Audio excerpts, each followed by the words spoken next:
grandes. Pero todo eso que se hace ahí afecta al pueblo. Y el pueblo sigue siendo pobre, sigue sin educación y sigue sin salud. No le estoy haciendo un discurso político. Estoy hablando de la realidad. Estoy hablando de lo que nos envuelve y de lo que nos va a afectar de algún u otro momento. Ya nos afecta. Entonces, evidentemente, nosotros vivimos en este mundo que constantemente, en una sociedad que está insaciable, que no está contenta, está descontenta. Todo el mundo está descontento con su trabajo, con su sueldo. Algunos están descontentos con su matrimonio, otros están descontentos con su iglesia, otros están descontentos con la salud, con su apariencia. Si solo pudiera bajar unos 20 kilos más, si no tuviese tantas arrugas, ¿verdad? Tantas canas, algunos se identifican. Pero en casi todas las áreas de nuestras vidas o de la sociedad, ¿verdad? Estamos hablando, hay un descontento, la gente no está contenta, no está saciada, busca algo más constantemente, y de ahí viene esa falta de contentamiento, esa falta de estar satisfechos, viene de una raíz del pecado que está en nosotros, del pecado que ya nosotros tenemos, recibimos desde que nacemos. Y con ese descontento viene la queja, con ese descontento viene el enojo, y con ese enojo viene la amargura. Y es una cadena, y que afecta a la familia, afecta a las personas, afecta a la iglesia. Entonces, esa es nuestra realidad un poco a nivel mundial, el descontento. Algunos dicen, si tuviera un mejor ingreso económico, si tuviera un mejor auto, si tuviera una mejor casa, constantemente, y eso hace que las personas estén con ese descontento en su corazón, y a veces eso trae consecuencias negativas en la vida de las personas. Y ahora pueden abrir sus Biblias, por favor, en 1 Timoteo capítulo 6.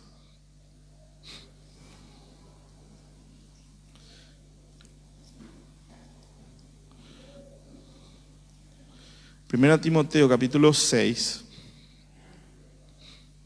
versículo 5.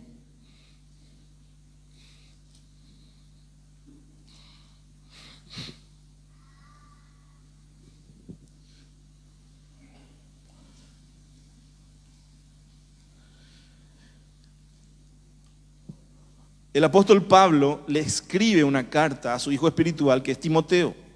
Timoteo era un pastor joven en la ciudad de Éfeso, la iglesia de Éfeso.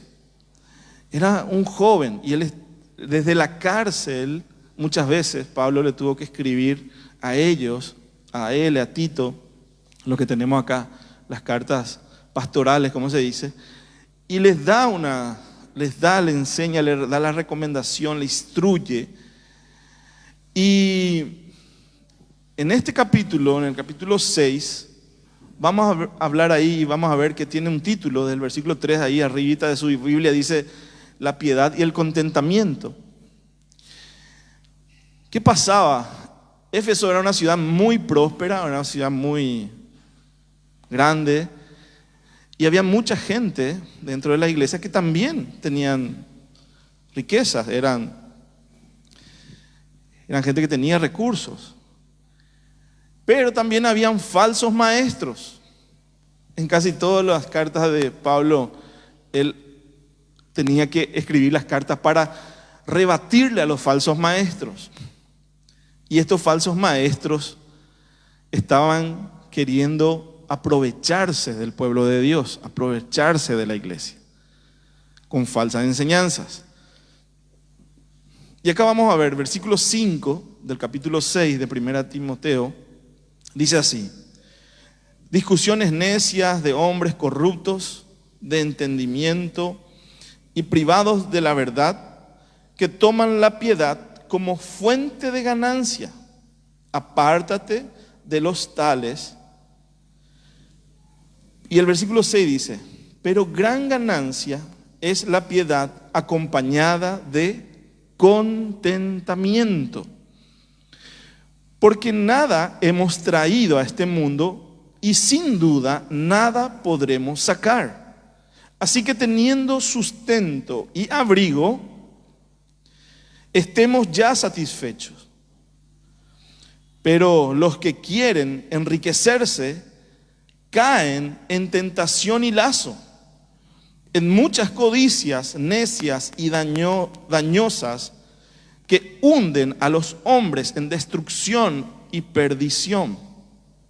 Porque la raíz de todos los males es el amor al dinero, el cual, codiciando algunos, se extraviaron de la fe y fueron atormentados con muchos dolores.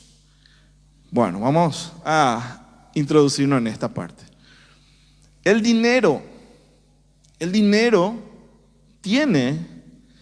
una de las cosas que nosotros conocemos que tiene un poder. El dinero le mueve a la gente. El dinero nos mueve a nosotros. Entonces, el dinero es una de las realidades que nosotros tenemos al alcance, que nosotros manoseamos, que tiene el mayor potencial de ocupar el lugar de Dios en nuestros corazones. Wow, acá lo estamos viendo y lo vamos a ver. Es una de las realidades que conocemos que tiene ese potencial de llegar a tomar el lugar de Dios en nuestras vidas. Si nosotros miramos así un billete de $100, decimos, este es un papel, nadie va a decir eso. Todos sabemos que eso tiene un valor con el cual nosotros podemos hacer negocios, podemos comprar, podemos hacer algunas transacciones. Conocemos, ¿verdad? Por ejemplo, a veces acá se queda muchos papelitos en el piso. Nadie alza y tira al basurero. Pero si por ahí se queda un 100,000 por ahí debajo de la silla, nadie va a dejar, nadie le va a hacer caso, ¿verdad? Entonces vemos que el dinero tiene un poder y tiene algo, un potencial en sí. Y Jesús, en Mateo capítulo 6, versículo 24, Mateo 6, 24, Jesús nos advirtió de eso. Vamos a leer aquí. Ninguno puede servir a dos señores, porque o aborrecerá al uno y amará al otro, o estimará al uno y menospreciará al otro. No podéis servir a Dios y a las riquezas. Wow, Jesús fue bien claro. No podemos tener dos señores, porque sí o sí a uno vamos a despreciar y a uno vamos a amar más. Por eso dice, no podemos servir a Dios y a las riquezas o dinero, dicen algunas versiones. Pero ¿saben qué? La traducción de esa palabra dinero o riqueza que aparece ahí es mamón. Mamón, ¿escucharon esa palabra? ¿Sí? Mamón, pero no la fruta. No, Mamón era un ídolo, un dios de aquellos tiempos. ¿Y qué pasa? Jesús dice, no podemos servir a Dios y a Mamón. Porque cuando el dinero se vuelve, lo elevamos a un ídolo, ahí se vuelve Mamón. El dinero elevado a a una deidad, a algo mucho más importante que Dios, se vuelve mamón, un ídolo, un dios, un demonio. Y la realidad es que nuestra sociedad está detrás de mamón. ¿Qué es lo que hace que la gente haga tantas cosas malas? ¿Por qué la gente sale a robar? Porque quiere dinero fácil. ¿Por qué los políticos y los gobernantes desvían dinero o hacen corrupción? Porque quieren más dinero. Adoran a Mamón. Esa es la realidad. Y si nosotros vamos a pensar qué es lo que mueve al narcotráfico, qué es lo que mueve el contrabando, es el amor al dinero. ¿Por qué la gente se prostituye? Por amor al dinero. Entonces Jesús fue bien claro, no podemos servir a dos señores. La gente va detrás de la riqueza, detrás de Mamón. Lo eleva a una categoría de ídolo de Dios al dinero y ahí se vuelve un demonio que atormenta la vida de la gente y lo mantiene preso. Un hombre muy usado por Dios fue John Wesley o Juan Wesley. Fue un hombre que vivió un avivamiento en Estados Unidos, en Inglaterra. Y Juan Wesley, él decía que cuando recibía el dinero, él decía que él buscaba la forma de repartir, de distribuir ese dinero, dando a la gente, siendo generoso. Porque él decía, si yo tengo mucho tiempo ese dinero, voy a repartir mi dinero, voy a distribuir mi dinero para que no encuentre el dinero el camino a mi corazón, para que no se adueñe de él ese dinero. Eso lo decía John Wesley. ¿El dinero qué es? Es una unidad de medida. Nosotros podemos comprar cosas con el dinero. Comprar un auto, comprar una casa, un celular, bueno, muchas cosas. Y le damos valor a las cosas, cosas tangibles e intangibles. Por ejemplo, ¿qué vale más? ¿Un auto o un auto blindado? Un auto que está blindado es a prueba de balas. Evidentemente, el que está blindado. ¿Por qué? Porque se paga más, se le da más valor a la seguridad que tiene ese auto. Ninguno de nosotros necesita, ¿verdad? Un auto blindado. No, con tal que sea, que pueda funcionar, nos pueda llevar a casa, traer a los hijos y todo eso, ya es suficiente. Entonces se compran muchas cosas con el dinero. Se hace transacciones, se le da valor, es una medida de valor. En este mercado, en este sistema que nosotros vivimos, todo está a la venta. Todo está a la venta. Va a llegar las elecciones en diciembre y el próximo año. ¿Y la gente qué vende? Su cédula. O sea, vende su conciencia. Vos tenés que decidir quién va a ser el mejor gobernante o quién vos creés que va a ser el mejor gobernante. Porque a veces creemos y después sale otra cosa. Pero todo está a la venta. La gente vende sexo. La gente vende cosas robadas. La gente está a la venta. Todo está a la venta. Hay un mercado. ¿Saben que hay un mercado? Y esto no es nuevo. Antes se vendían esclavos. Hoy se siguen vendiendo en el mundo personas. El tráfico o la trata de personas. Gente que es engañada, que es llevada a prostituirse en Europa. Gente desde acá de Paraguay. Imagínense que una chica, una jovencita, sea raptada y llevada a, no sé, Ucrania, Rusia o cualquier país del mundo y es prostituida y su familia no sabe nada. O sea que el mundo está dominado por el amor al dinero. genera todos los males. La raíz de todos los males es que el amor al dinero. Wow. Y este mundo nunca estimula el contentamiento. El mundo en que vivimos no estimula el contentamiento. Por lo contrario, todo lo contrario.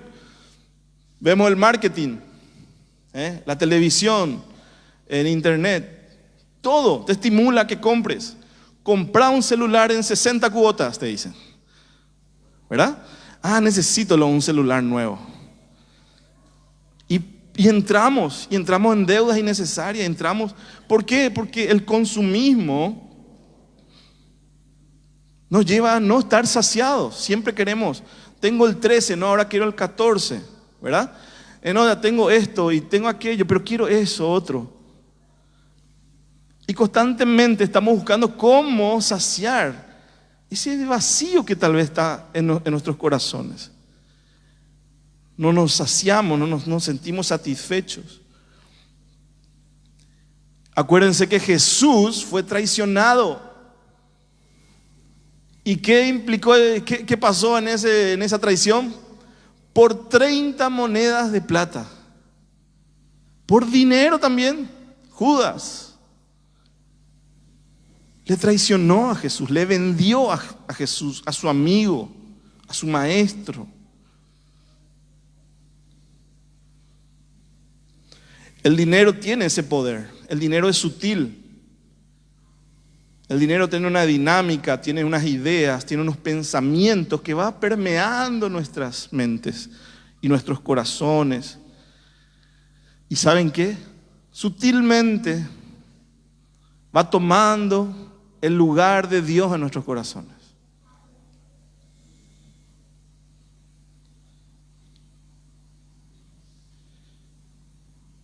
Y jamás el dinero tiene que estar en un lugar más elevado que el de Dios. Pero nadie lo va a reconocer eso fácilmente. No, jamás.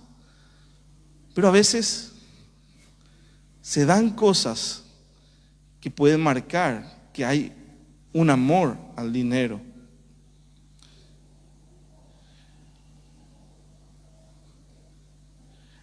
Y cuando le ponemos al dinero en un lugar muy importante en nuestro corazón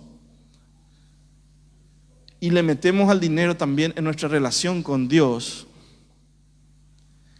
¿saben qué pasa? Queremos usarle a Dios como un medio para que Él me dé lo que yo realmente quiero. Dios deja de ser el fin y le pongo a Dios como el medio para que Él me dé lo que yo quiero, para que Él me dé lo que yo sueño.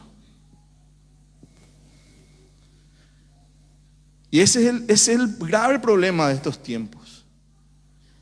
Que muchos, sutilmente, por las ideas, por la corriente, por este mundo que es insaciable, que nunca promueve el contentamiento, nos lleva a involucrarle a Dios en nuestra relación con el dinero. Y le metemos a Dios en medio de esa relación. Escúcheme bien, para que nadie quite de contexto, y está grabado.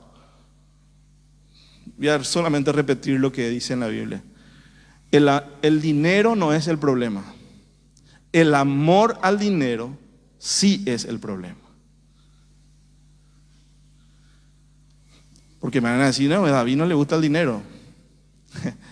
No. A él le pregunto, la pregunta de siempre. ¿El dinero trae felicidad?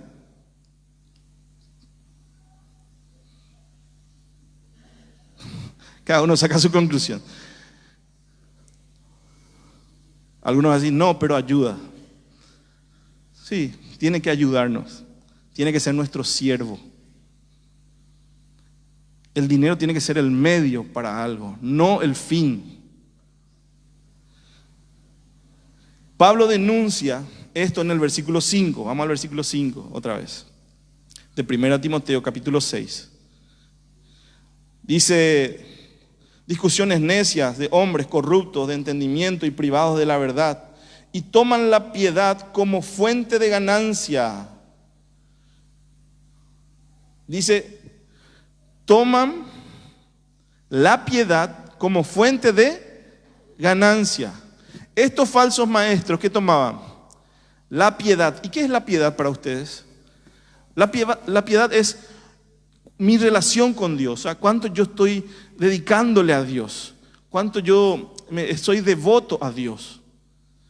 Y esto no es solo del cristianismo, hay religiones, hay muchas religiones, y todos ellos buscan esto, tener una relación con su Dios. Y en el cristianismo también somos piadosos, somos devotos a Dios.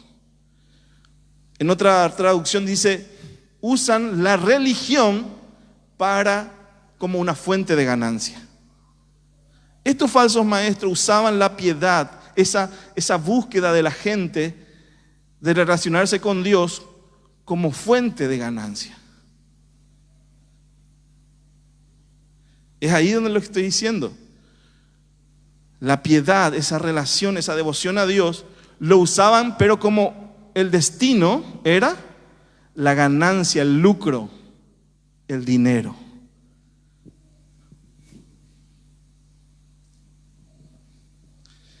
Estos falsos maestros utilizaban esa fuente. No es lucro o no es ganancia solamente de algo espiritual. No. Acá está hablando de dinero. Dinero. Entonces, la piedad tiene que ver con aquellos que cumplen con su Dios, aquellos que tienen una correcta devoción con Dios. El pensamiento que ellos tenían es que cuanto más piadoso, cuanto más yo me dedico a las cosas de Dios, más Dios me tiene que bendecir. Más Dios tiene la obligación de bendecirme y de enriquecerme. Eso es lo que ellos creían y enseñaban. Y eso es lo que ellos buscaban. Porque su Señor era el dinero, era el amor al dinero. Y nosotros que somos cristianos, nosotros que somos hijos de Dios, quiero decirles bien claramente que Dios el Padre envió a Jesús su Hijo. Jesús tomó forma de hombre, de siervo, vivió y murió en la cruz del Calvario por amor a nosotros. Resucitó al tercer día y hoy está sentado a la diestra del Dios Padre. Sin merecer nosotros, ese es el Evangelio. Quiero decirte, iglesia, cristianos, Dios hizo un nuevo pacto con nosotros. Un nuevo pacto hizo con nosotros. Por eso es que tenemos que ser muy cuidadosos cuando estudiamos la Biblia y vemos el antiguo pacto que Dios hizo con Israel, su pueblo. Dios tiene un trato muy especial con Israel. Pero Dios hizo con todos nosotros, los que creemos en Jesús, todos los que fuimos redimidos y comprados por la sangre de Jesús, entramos a un nuevo pacto. Y dijo el escritor de los Hebreos, un mejor pacto. Amén. Y vos estás en ese pacto, y yo estoy en ese pacto. Y en ese pacto, Dios cambió las leyes. De muchas maneras.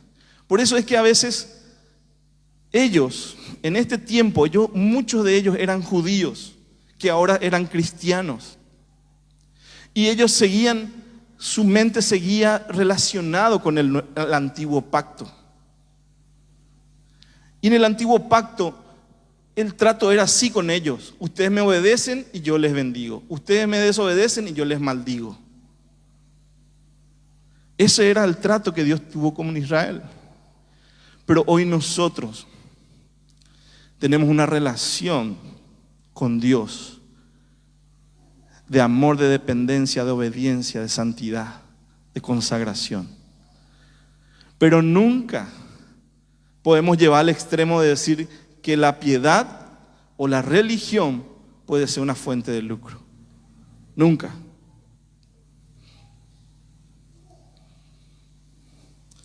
Cuando el fin se convierte, cuando el dinero se convierte en el fin o la bendición, el dinero no puede ser nuestro Dios, tiene que ser nuestro siervo. Entonces, cuando yo llego delante de Dios y estás delante de Dios, estás delante de su presencia y el Señor te dice, ¿qué necesitas? Somos capaces de decirle, nada más, Señor, si te tengo a ti, lo tengo todo. ¿Somos capaces de decir eso?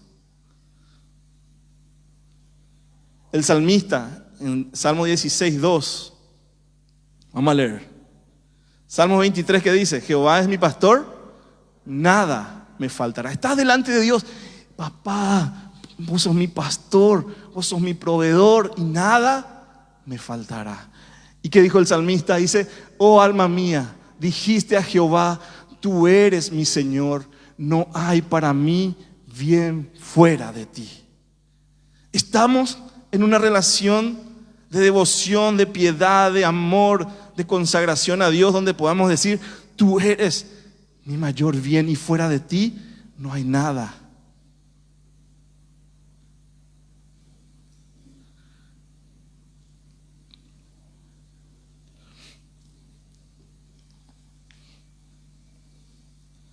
Vamos al versículo 9 de 1 Timoteo. Cuando Pablo dice, para los que quieren enriquecerse, caen en tentación y lazo, y en muchas codicias necias, dañosas, que hunden a los hombres en destrucción y perdición. Pablo habla de los peligros. Si tenemos devoción por el dinero, eso va a destruir nuestra vida, dice Pablo. Se puede llegar al punto de perder la noción, de perder los valores, porque hay cristianos que pierden sus valores, negocian con sus valores, porque hay un ídolo en su corazón. Hay algo más que Dios en su corazón. Entonces hay gente, yo conozco historias de personas que estaban en la iglesia, eran familias, no le digo aquí, eran en los tiempos que vivíamos en Asunción, gente que sus hijos compartíamos, después fueron escalando en lugares de gobierno, algunos llegaron a ser presidente del Banco Central, lugares de importancia. ¿Y qué pasó? El dinero se adueñó de sus corazones, el poder, el dinero, perdió a su familia, se separaron. Porque ir detrás del dinero es caer en lazos. Y hay destrucción si vamos detrás de eso. Acá ahora solamente le estoy hablando de los peligros. Después vamos a hablar de la solución. No se preocupe, porque esto tiene solución.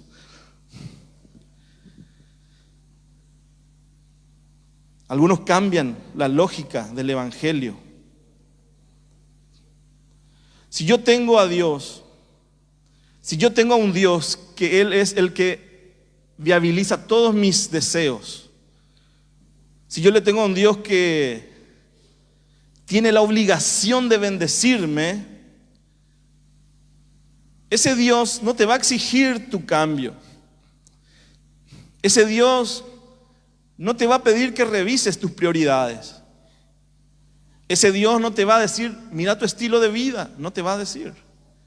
Si yo tengo un Dios que siempre cumple todo lo que yo deseo y me va a dar todo lo que yo necesito solamente por mis deseos, Él no me va a pedir y no me va a decir, mira tu compromiso, mira cómo está tu agenda, cuáles son tus prioridades.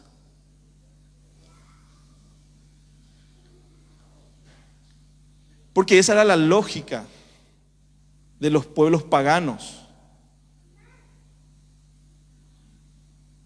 Y mucha gente está decepcionada porque Vino detrás de una promesa de que Dios le va a bendecir en todo y Dios le va a prosperar y Dios le va a dar todo lo que quiere. Y mucha gente está frustrada por eso, porque sus expectativas no se cumplieron, porque ese Dios que tenía que cumplir su sueño le decepcionó. Hay mucha gente, hay testimonios de gente que dieron todo, dieron sus autos, dieron su casa. Y al final, ese Dios al que le dieron no le respondió, porque es un falso Dios. Mamón es un demonio, un engañador.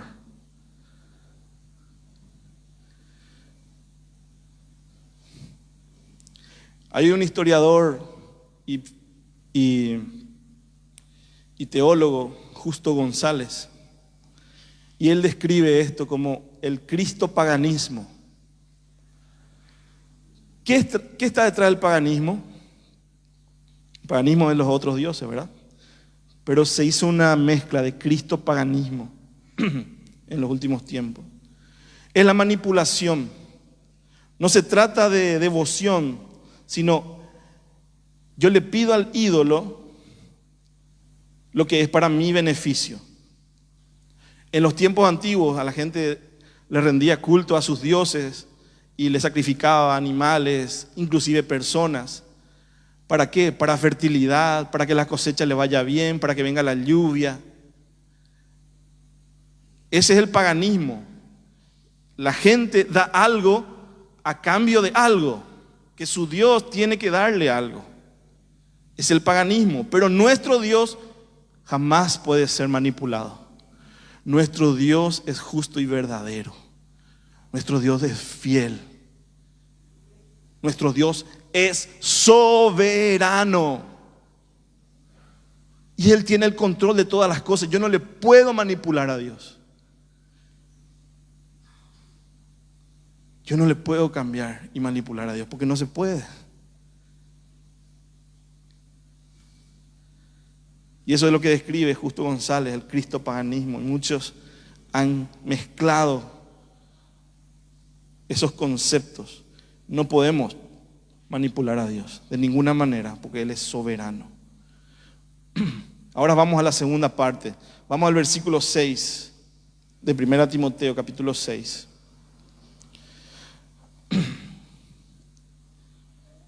Dice así: pero gran ganancia es la piedad acompañada de contentamiento. Wow, ahí sí. Acá viene la solución. Lo otro que le hablé era lo malo, ¿sí? Son los peligros, son las realidades que nos envuelven y que están ahí. Y ahora vemos la solución. Y Pablo le dice: Timoteo, entendé bien esto. Pero gran ganancia es la piedad acompañada de contentamiento. Decirle que está a tu lado: contentamiento.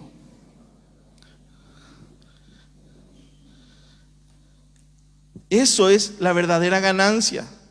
Tu devoción con Dios, tu relación con Dios, tu intimidad con Dios, tu unión con Cristo, con contentamiento. Eso es ganancia. Es entender qué tenés en Cristo, quién sos en Cristo.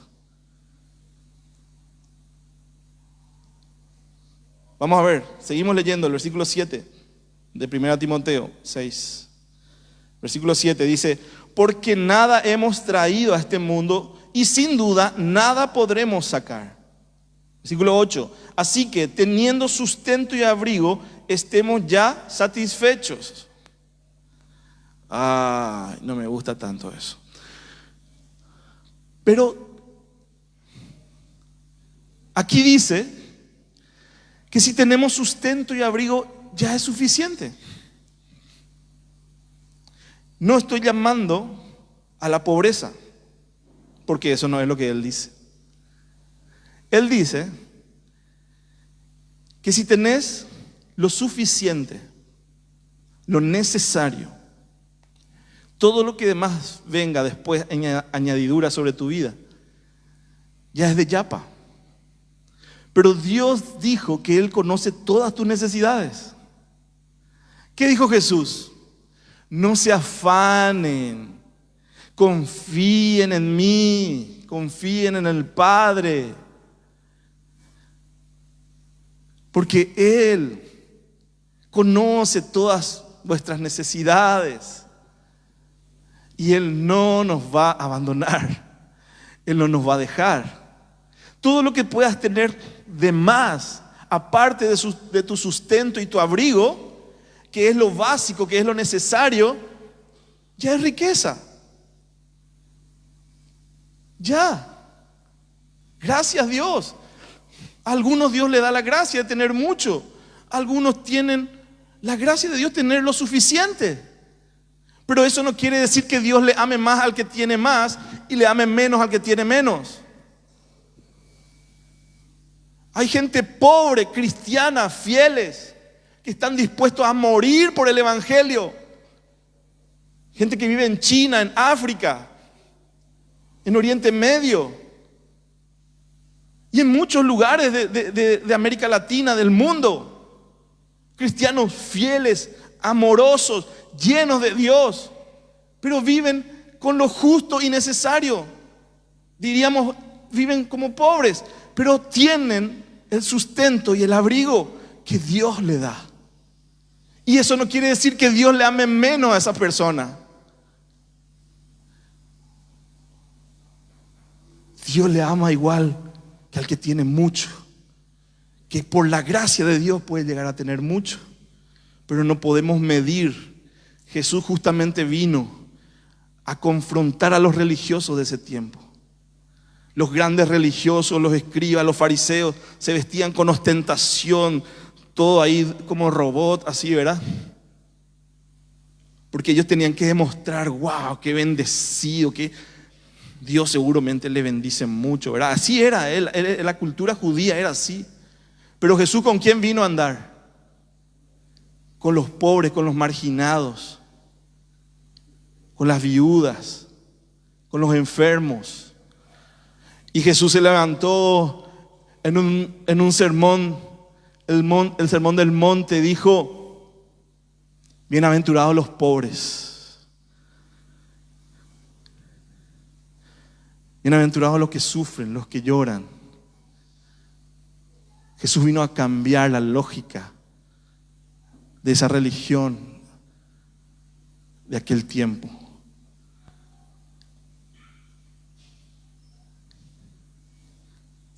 El contentamiento. El contentamiento no tiene que ver, hermanos, con un conformismo, con un decir, ¿qué vamos a hacer?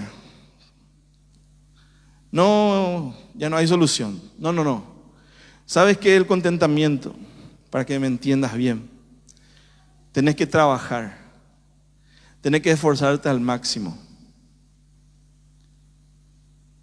Y si no te sale, no vaya a creer que Dios no está contigo. Dios está contigo. Y por eso tenés que decir, gracias a Dios. Porque a pesar de que intenté, que trabajé, me esforcé, yo sé que vos no me vas a dejar. Y cuando te va bien, decirle gracias a Dios, porque yo sé que por medio de ti yo lo tengo todo.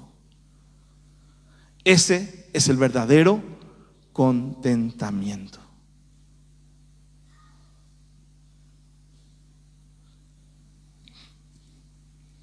El apóstol Pablo nos enseña sobre el contentamiento. Pablo estaba, cuando escribió Filipenses capítulo 4, vamos a Filipenses capítulo 4, por favor, desde el versículo 11. Pablo estaba en la cárcel y varias de sus cartas, varias de sus enseñanzas salieron cuando él estaba en la cárcel. Podemos decir que él estaba en prosperidad, en riqueza en ese momento, que estaba todo bien en su vida, aparentemente en lo natural.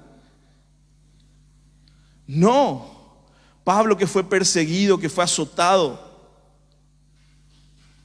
Pablo que sufrió naufragio, él podía decir esto. Filipenses 4, del 11 al 13, dice: no que hable porque tenga escasez, pues he aprendido a contentarme cualquiera sea mi situación. Sé vivir en pobreza y sé vivir en prosperidad. En todo y por todo he aprendido el secreto, tanto de estar saciado como de tener hambre, de tener abundancia, como de sufrir necesidad. Todo lo puedo en Cristo que me fortalece. Gloria a Dios. Dale un aplauso al Señor.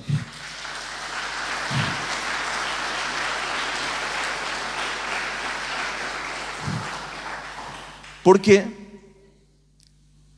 la obra de Dios en nosotros es tan grande y maravillosa, que el contentamiento es entender quién soy y dónde estoy posicionado. ¿Quién sos? Sos un hijo de Dios. Sos un coheredero con Cristo Jesús. Tu posición está sentado a la diestra del Dios Padre con Jesús. Tenés un lugar de autoridad, tenés un lugar de privilegio. Entender eso nos cambia la mentalidad, nos cambia la forma de ver el mundo. Pablo se sentía como un príncipe estando en la cárcel, porque él sabía quién él era y su posición en Cristo. El contentamiento bíblico es una confianza interna en la soberanía de Dios y en su bondad. Y eso produce gozo, paz y acciones de gracias en la vida del creyente, independientemente a las circunstancias externas que podamos estar pasando. Aunque estés enfermo, aunque estés sogüe, aunque seas perseguido, aunque sea cual sea la situación, tenemos que entender que podemos estar completos en Cristo. El contentamiento no está basado en nuestras circunstancias, sino en la naturaleza inmutable de Dios. Dios no cambia. No es que Dios amaneció de mal humor y por eso hoy está en esa situación. O que Dios se olvidó de mí o Dios me está castigando. Hay circunstancias que vamos a tener que atravesar. Cuanto más le conocemos, más vamos a confiar en Dios. El contentamiento es la tranquilidad en el espíritu. Es una confianza absoluta de que Dios siempre obra para bien. Siempre obra para bien. Como dice la palabra, que todas las cosas obran para bien para aquellos que están en Cristo Jesús. Todas las cosas obran para bien. Ese entendimiento, Señor, si estoy en esta enfermedad, sé, Señor, que tú me vas a perfeccionar en mi fe. Mi confianza va a seguir creciendo en ti, Señor. Yo sé que tú estás conmigo y me vas a ayudar a atravesar esta situación. Confío en que, Señor, en medio de estas dificultades que tengo en mi casa, con mis hijos, con mi familia, Señor, tú me vas a ayudar. Tú no me vas a abandonar. Y aunque no veamos los resultados que nosotros esperamos, quiero decirte que igual eso obra para bien en tu vida. Porque Dios es soberano y Dios sabe lo que es mejor para nosotros. Él sabe lo que es mejor para nosotros. Y porque Él permite ciertas circunstancias en nuestras vidas.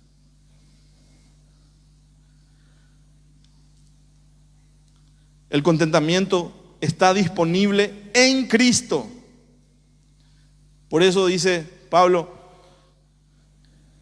en Cristo, todo lo puedo en Cristo. 216 veces se repite esta frase, que era un misterio y que sigue siendo un misterio para nosotros. En Cristo. En el Nuevo Testamento se dice en Cristo. Es nuestra unidad con Él, unidad con Cristo, nuestra comunión cercana con Él, ese privilegio que tenemos de estar en Cristo, de ser formados y de estar siendo transformados a la imagen de Cristo. Cristo vive en mí. Ya no vivo yo más, Cristo vive en mí.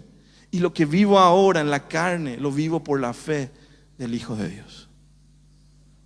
Estar en Cristo es la fuente del contentamiento. Eso está disponible solo en Cristo. Fuera de Él no lo vamos a encontrar. Por eso el mundo está insaciable. Por eso muchos confunden a un falso Dios y van detrás de ídolos, inclusive dentro del cristianismo. El contentamiento no depende de las circunstancias. Pablo dijo: yo sé estar en pobreza y en riqueza, en hambre. ¿A cuántos de ustedes les pasó? En algún momento estuvimos sohue, o eso solamente algunos nomás. Recuerdo una vez, estábamos pirebay,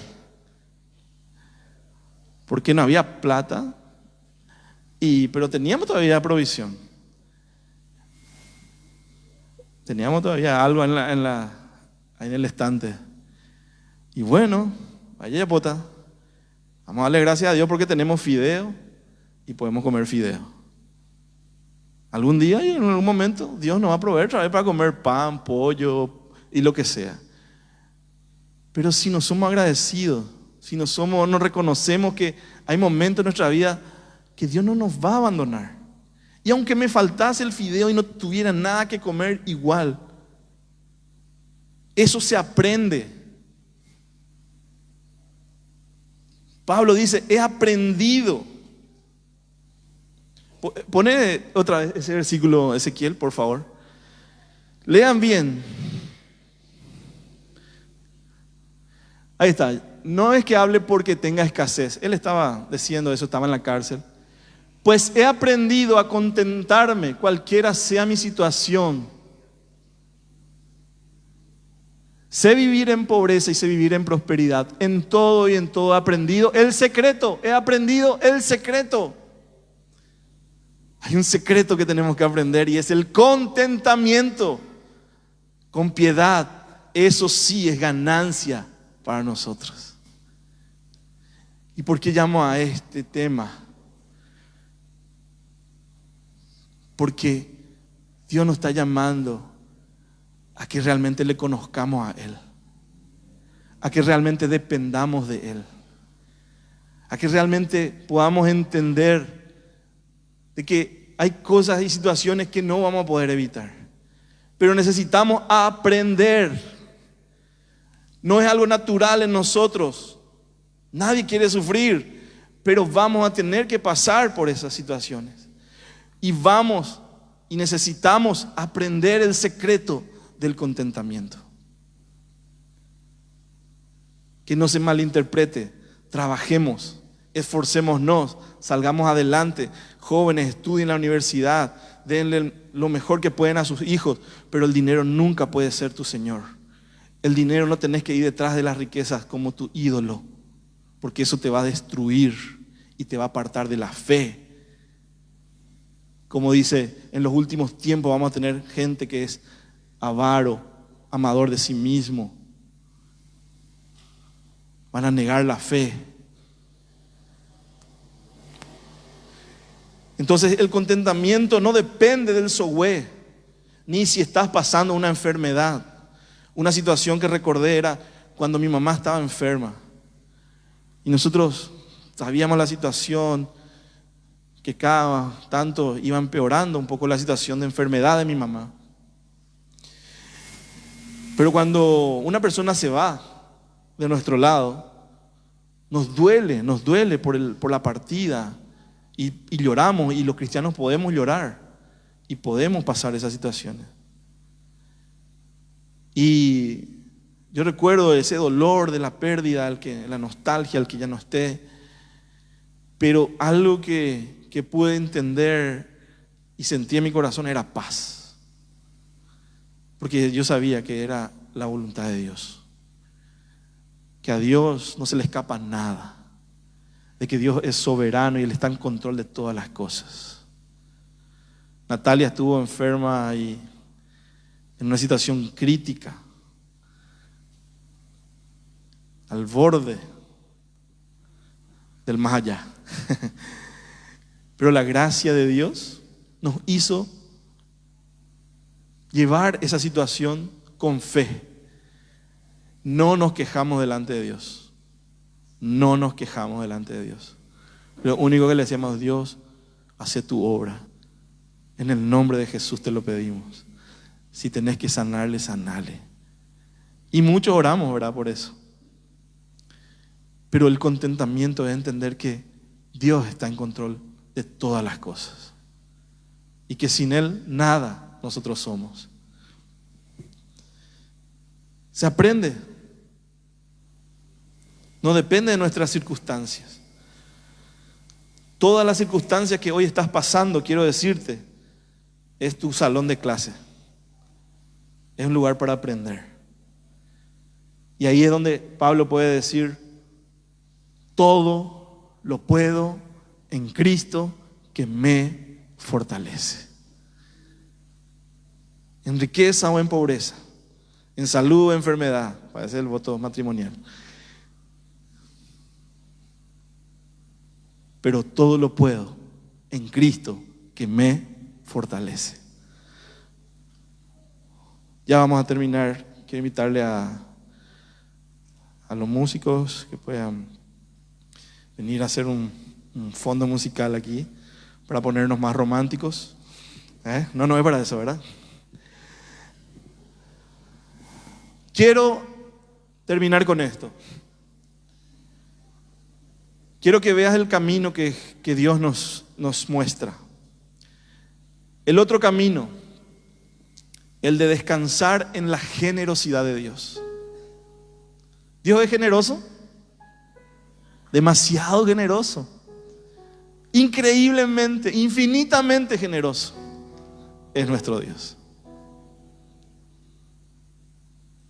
Que descanses en su generosidad. En esa generosidad próspera y en esa prosperidad generosa de Dios. Descanses en Él. Descansar es confiar. Yo le decía a mi esposa, cuando hablaba con ella de este tema, y le dije: ¿te sentís contenta, satisfecha? Y muchas veces pensamos en las cosas materiales, pensamos en esto y aquello. Esos son importantes, claro que sí. Pero con lo que hoy tengo, me es suficiente a mí. Si Dios me añade algo más, gloria a Él, porque Él es generoso, porque Él es maravilloso, es bueno. Pero eso no me puede quitar el sueño. ¿Qué te quita el sueño? ¿Será que me van a echar del trabajo? ¿Será que voy a pagar las cuentas? Si estás así,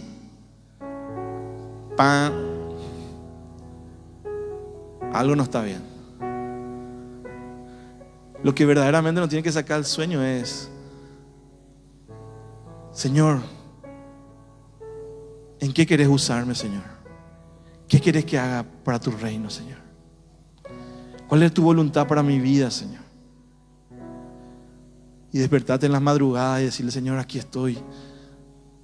Usa mi vida. Porque ahí viene ese principio, dice: busca primeramente el reino de Dios y su justicia, y todo lo demás va a venir como añadidura a tu vida.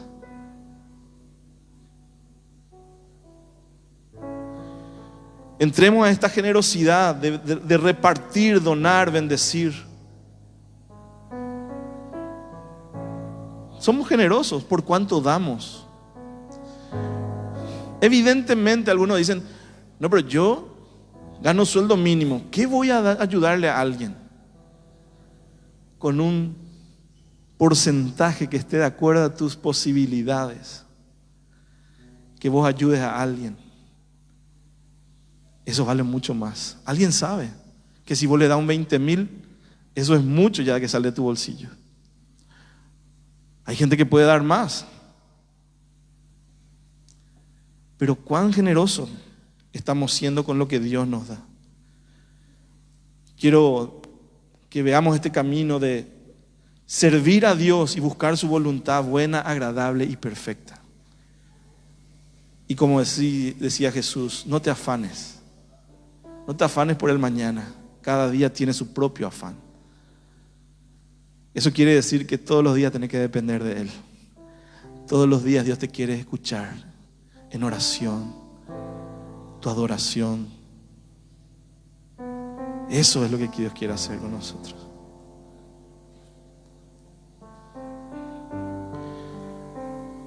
Descansa tu vida en la generosidad de Dios y en la abundancia de Dios.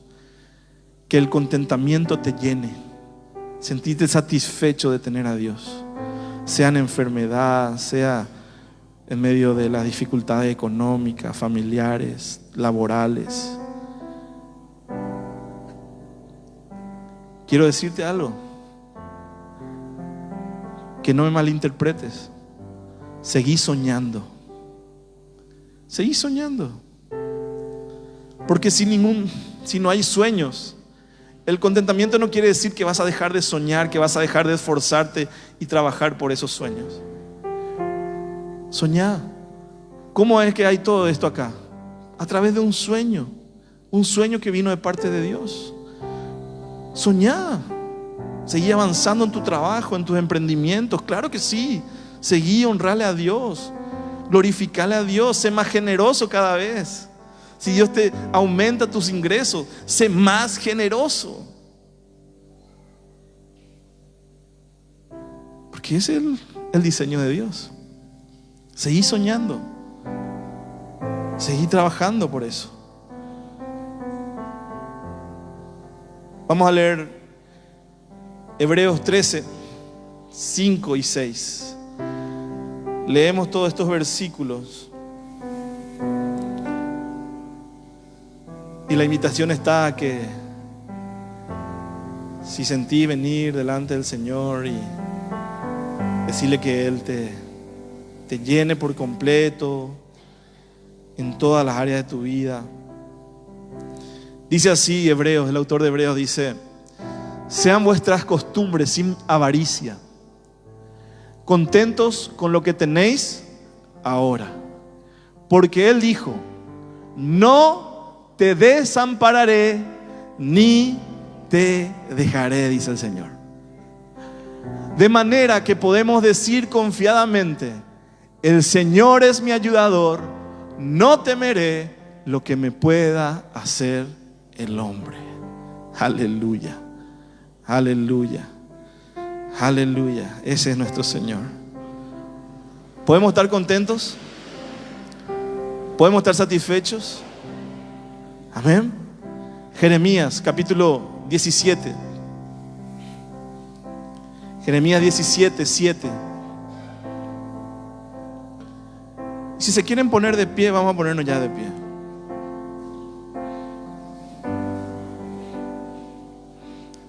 Vamos a leer juntos y declarar esto que el Señor nos dice aquí. ¿Qué dice? Bendito el varón que confía en Jehová y cuya confianza es Jehová. ¿Y el 8? Siguiente.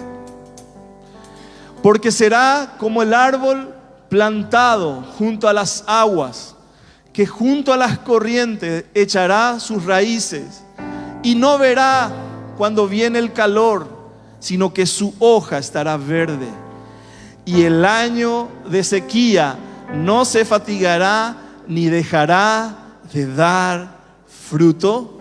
Aleluya. Qué linda imagen.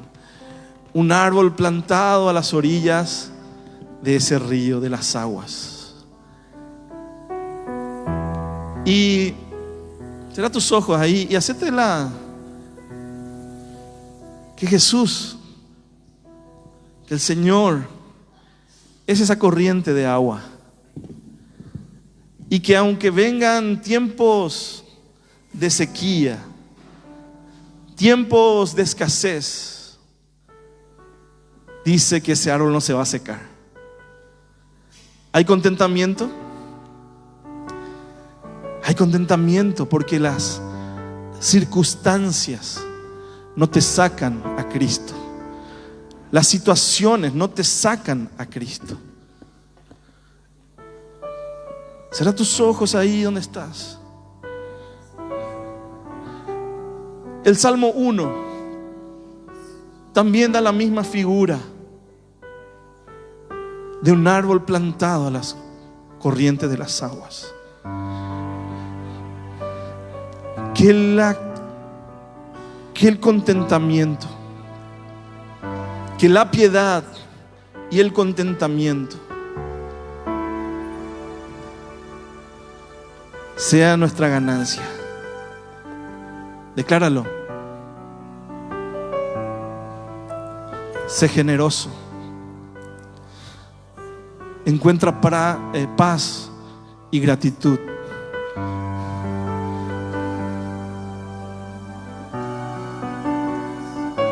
Fuera de ti nada deseo, Señor. Si te tengo a ti, lo tengo todo, mi amado, mi tesoro. Fuera de ti nada deseo, Señor.